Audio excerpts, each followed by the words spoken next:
Hello बच्चों, let's read the question. The question says briefly trace the process of German unification.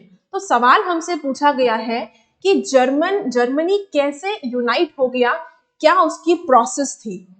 In 1848, the German middle class nationalists tried to unite the different regions of German Confederation.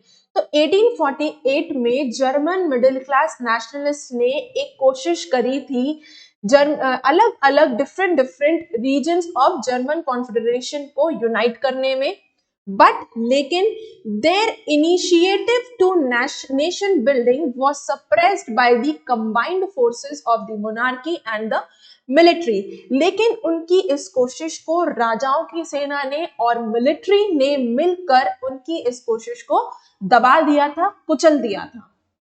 The large landowners called Junkers of Prussia also supported the combined forces.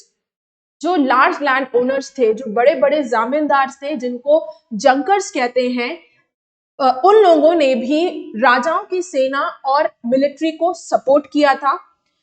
Prussian Chief Minister Ottoman Bismarck was the architect of German unification.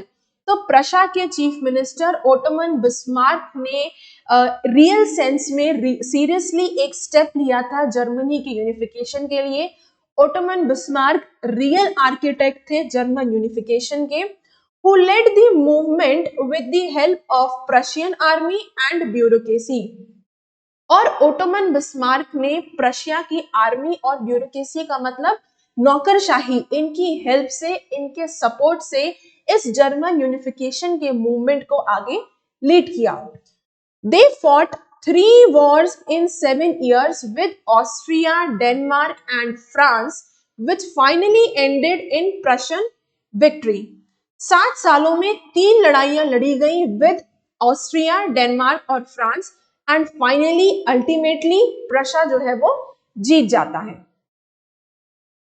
In January 1871, the Prussian king William I was proclaimed German emperor in a ceremony held in the Hall of Mirrors at the Palace of Versailles in France. तो France के एक बहुत ही भव्य महल में, palace of Versailles में एक जगह है mirror of hall of mirrors. इस जगह पर एक सेरेमनी हुई जिसमें प्रशा किंग विलियम वन को जर्मनी का बादशाह, जर्मन एम्परर डिक्लेयर कर दिया गया था. I hope you understood the question as well as the answer. Best of luck.